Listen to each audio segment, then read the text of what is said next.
그리스도의 편지 43번째 시간 시작하도록 하겠습니다. 하나님의 부르심에는 후회가 없으시다라는 제목으로 오늘 그리스도의 편지 43번째 시작하겠습니다. 오늘 부제목으로는 세례 요한 죽은 후에 예수님의 평가라는 부제목으로 함께 은혜를 나눠보도록 하겠습니다. 하나님의 부르심에는 후회가 없으신데요. 그런데 그럼에도 불구하고 신천지는 세례 요한이 초기에는 사명을 잘 감당하다가 나중에 배도했다라고 이렇게 주장을 하고 있습니다. 그런데 어떻습니까? 하나님의 부르심에는 성경은 후회가 없다라고 로마서 11장 29절에서 이야기하고 있습니다. 하나님의 은사와 부르심에는 후회하심이 없느니라. 그렇죠. 하나님의 부르심에는 후회가 없는데 그럼에도 불구하고 세례 요한이 초창기 사역을 잘 감당하다가 배도했다는 것은 성경적이지 않습니다. 하나님께서는 이 예수 그리스도는 하나님이시죠. 그래서 하나님으로서 미래를 내다보십니다. 그러한 예수님이 세례 요한이 배도할 줄 모르고 여자가 낳은 자 중에 가장 큰 자라고 칭찬을 하셨겠습니까? 그렇지 않습니다. 미래를 내다보시는 하나님이신 예수님은 세례 요한이 이 땅에서 여자가 낳은 자 중에 가장 신실한 나실인이고 하나님의 자녀다라고 이야기를 하고 있습니다. 사도행전 13장 25절입니다. 요한이 달려갈 길을 마칠 때 말하되, 다 달려갈 길을 마친다는 것은 무슨 이야기입니까? 바로 세례 요한이 이제 죽음 직전에 말하는데 배도자의 모습인지 아니면 하나님을 신실하게 섬긴 나실인의 모습인지 한번 보겠습니다.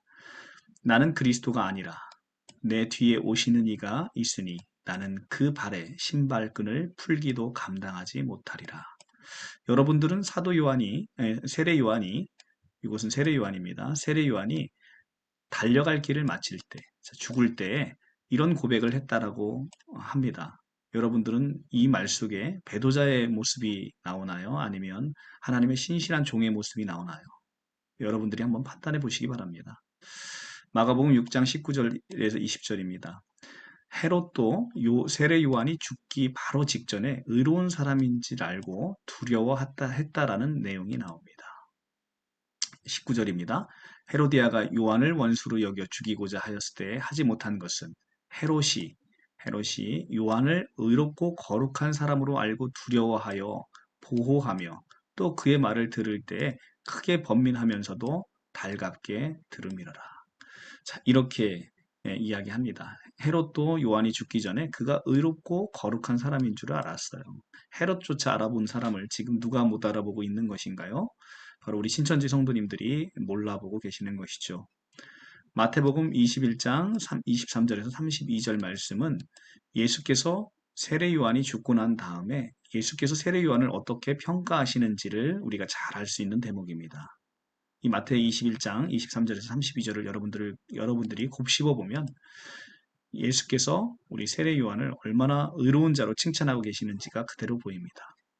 예수께서 성전에 들어가실새 대제사장들과 백성들의 장로들이 나와 이르되 내가 무슨 권위로 이런 일을 하느냐 또 누가 이 권위를 주었느냐 예수께서 대답하여 이르시되 나도 한 말을 너희에게 물으리니 너희가 대답하면 나도 무슨 권위로 이 일을 하는지 이르리라.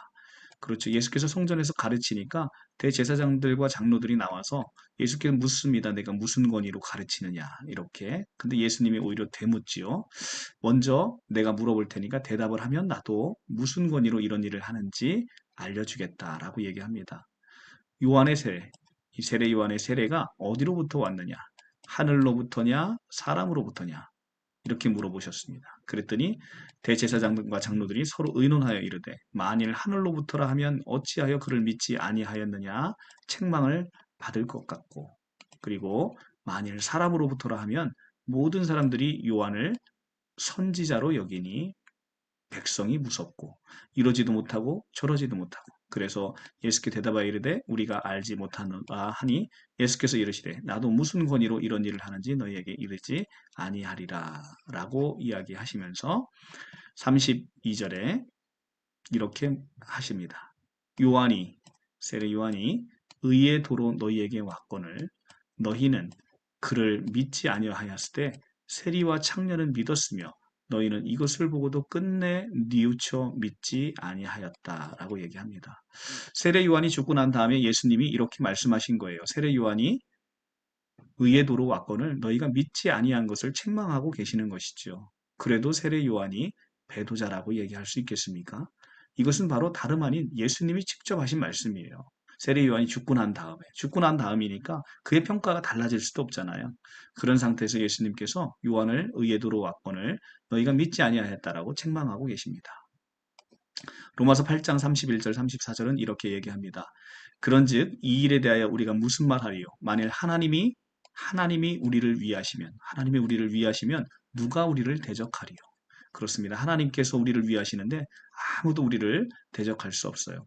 자기 아들을 아끼지 아니하시고 우리 모든 사람들을 위해서 내주시니가 어찌 그 아들과 함께 모든 것을 우리에게 주시지 않겠느냐. 아들도 아끼지 않고 주셨어요. 하물며 다른 무엇을 우리에게 아낄 수 있겠습니까? 하나님의 사랑은 자기 아들마저 우리에게 내주신 그런 사랑입니다. 누가 능히 하나님께서 택하신 자를 고발하리요? 의롭다 하신 이는 하나님이시니. 하나님께서 택하신 자를 누가 고발합니까? 의롭다 하신 이는 하나님이신데. 누가 정죄하리요? 죽으실 뿐 아니라 다시 살아나신 이는 그리스도 예수시니. 그는 하나님의 우편에 계신 자요. 우리를 위해 간구하시는 자니라. 하나님께서 의롭다고 하신 사람을 누가 정죄를 하겠습니까? 지금 우리가 마태 21장 32절에서 요한이 의의 도로 왔거늘, 자, 예수께서 직접 세례 요한이 의의 도로 왔다라고 하면서 의인이라고 칭찬해 주십니다. 그런데 이렇게 하나님께서 택하신 자를 누가 하리요? 의롭다 하신 이는 하나님인데 누가 감히 이 세례 요한을 배도자라고 하는 것입니까? 하나님에게 대적하는 자가 아니겠습니까? 그것이 바로 적그리스도 신천지다라고 이야기하는 것입니다. 자, 여러분 이렇습니다. 여러분을 지금 부르셨어요. 여러분들을 죄인 가운데서 여러분들을 무엇으로 부르셨습니까? 의인으로 부르셨습니다. 세례 요한뿐만 아니라 여러분 모두를 의인으로 부르셨습니다. 믿는 모든 이들에게 있어서는 이젠 하나님이 주시는 의로움이 있는 거예요. 그러니까 우리를 사탄 마귀가 아무리 너는 의로운 자가 아니고 넌 죄인이야 라고 정죄하더라도 하나님께서 의롭다 하신 이를 누가 정죄하겠습니까? 그것은 바로 사탄이 주는 음성인 것이죠. 그래서 여러분들은 그 음성을 우리가 구별할 줄 알아야 됩니다. 사탄이 주는 음성입니다. 여러분들은 하나님께서 의롭다고 이미 선포된 의인의 그런 반열에 이미 올라가 있으신 거예요. 그러니까 이 말씀 안에서 여러분들 위안을 얻으시고 안식을 얻으시고 참 기쁨을 얻으시기를 간절히 바랍니다. 감사합니다.